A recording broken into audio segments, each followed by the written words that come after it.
네, 기말과제 평가 계속 진행하도록 하겠습니다. 여러분들이 지금 보는 내용은 NDVI X축, Y축 프로파일을 확인할 수 있다고 했고요. 여기에 이렇게 보이는 게 뭐라고요?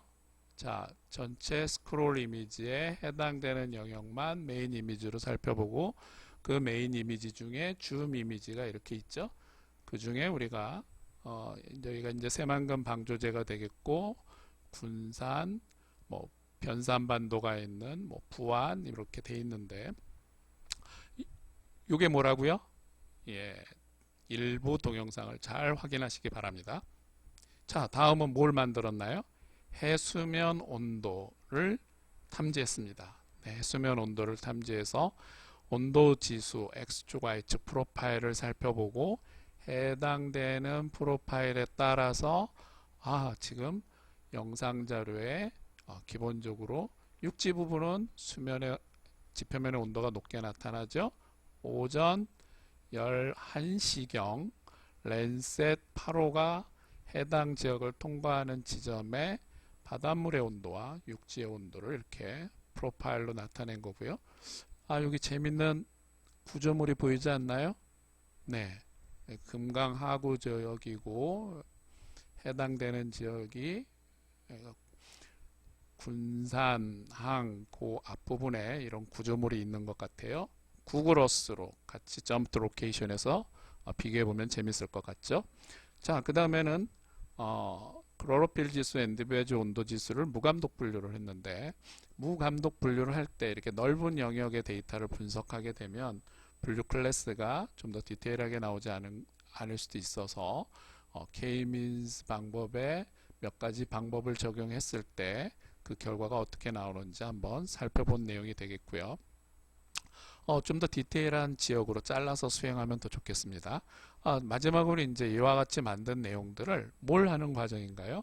네, 퀵맵, 위성 영상 지도의 좌표 또는 본인이 만든 주제도의 어떤 내용, 성격들을 이렇게 지도로 작성을 했고요.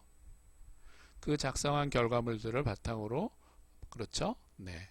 최종적인 결과를 만들어 여러분들이 이와 같이 클로로필 지도 또는 NDVI 지도 또는 표층의 지표면 온도 지도와 뭐 해수면의 온도 지도 이런 것들을 이렇게 제작할 수가 있겠습니다. 아주 좋은 결과물들을 만들었고요. 그 결과물들이 2019년 3월 지도라면 2019년 6월에는 어떻게 변화되었는가 비교해 볼 수 있겠죠. 가장 쉽게 눈에 나타나는 게 NDVI와 지표면의 온도 지도의 변화를 2019년 3월 지도와 비교해 볼 수 있을 겁니다. 그렇죠? 예, 요 지역의 식생들이 자, 그 다음 볼까요? 2020년 3월에 또 어떻게 나타났는지 비교해 볼 수 있을 거고요. 이렇게 2020년 5월에는 또 어떻게 나타나는지 비교해 볼 수가 있습니다. 자, 이런 식으로 여러분들이 최종적인 아웃풋들을 만들고 그 만든 결과물에 대한 위성자료 그 해석을 직접 해보면서 그 결과에 대한 이해도를 높이는 과정 아주 잘 수행했고요. 따라서 좀 더 줌인해서 이렇게 보시게 되면 자, 만들어진 결과물들의 어떤 디테일한 분포 또는 영역 이런 것들을 살펴볼 수가 있죠. 좀 더 여러분들이 리사이즈해서 뭐 군산시만 살펴본다든지 서천군만 살펴본다든지 이렇게 행정구역 단위별로 마스킹을 하거나 또는 새만금 내 지역에서도 일부 해당 지역 안은 좀 더 리사이즈를 작은 영역으로 해보면 더 재밌는 결과물들을 비교해 볼 수 있을 겁니다. 지금 굉장히 넓은 영역을 비교하고 있어서요. 자, 이러한치 모니터한 결과물들을 통해서 결론을 도출했고요. 이러한 과정이 학부 3학년 1학기 레포트로서 9매주 매우 훌륭한 결과물을 제출했다고 판단이 됩니다. 또 본인이 이렇게 제출한 과제물에 대해서 다른 연구 사례는 어떤 것들이 있는가 조사를 했습니다. 특히 이제 특히 새만금과 관련해서 또는 다른 연구자들이 국내에 어떻게 연구를 했는지 또는 위성영상 자료 처리를 했는지 살펴봤죠. 이런 과정은 매우 중요합니다. 왜냐하면 이러한 기관에 여러분들이 취업을 할 수도 있고요. 또 이러한 기관과 연계되어 있는 회사들이 있는데요. 그 회사들에도 여러분들이 취업을 해서 여러분 선배들 중에는 이 초분광 센서를 드론에다 탑재해서 그 촬영도 하고 그 촬영된 영상을 이와 같이 해당 사이트에 데이터를 분석해서 그 분석한 결과물을 공공기관에 납품을 한다든가 하는 일을 하는 선배들이 여러 명 있습니다. 자, 이러한 과정들을 여러분들이 직접 경험해 본다면 매우 좋은 전문가 영역으로 들어서는 계기가 될 것이라고 생각이 되고요. 기초학습 과정이긴 하지만은 여러분들이 이후 환경 정보를 드론 영상으로 분석하는 교과목과 연계해서 이와 같은 자료들을 좀 더 깊이 있게 현장 조사도 하면서 분석해 볼 수 있는 기회가 있을 것이라고 판단이 되고요. 이후 3학년 2학기, 4학년 또 전공 과목에서도 이러한 수업 과정이 이루어질 겁니다. 자, 이 내용들을 빠르게 진행해 보도록 하겠습니다. 그래서 레드 NIR 밴드들을 이용해서 해당되는 분광 영역의 파장대로 고유 특성을 이용해서 클로로필 농도를 추정한다는 거고요. 내용은 굉장히 좀 난이도가 있는데 이 난이도가 있는 내용들은 결과적으로 그렇죠. 연구소나 기업에서 이와 같이 처리하는 결과물을 소개하고 있는 거고요.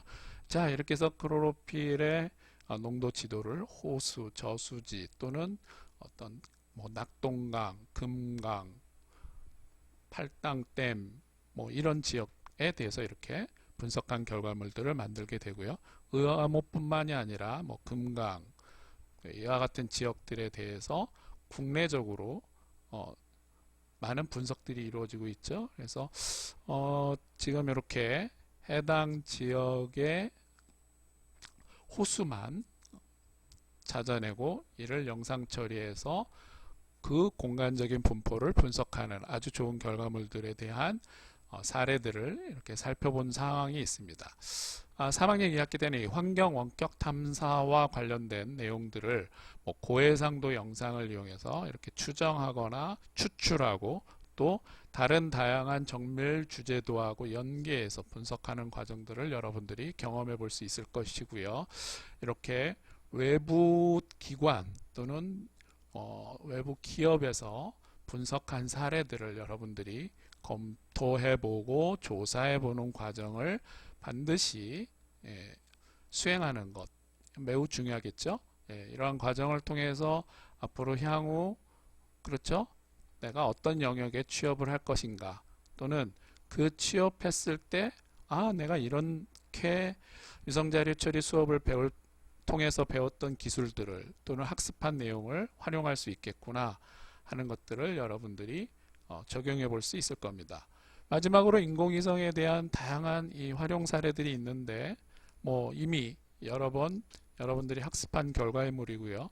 앞에서 지금 수질뿐만 아니라 앞으로 농업위성 또는 이런 바이오매스를 활용하는 우리나라의 농업 관련한 분야에서 사람들을 많이 뽑고 있고요. 전문가, 위성자료 처리하는 전문가를 뽑고 있고요. 산림위성도 있어서 수정을 판매한다든지 또 어떤 산불이라든지 그렇죠. 수종을 이렇게 분류하는데 위성 영상을 활용한다든지 또 하이퍼스펙트럴이나 라이더 자료들을 이용해서 분석한다든지 하는 이런 전문가 영역의 과정들을 많은 영역에서 지금 수행하고 있습니다.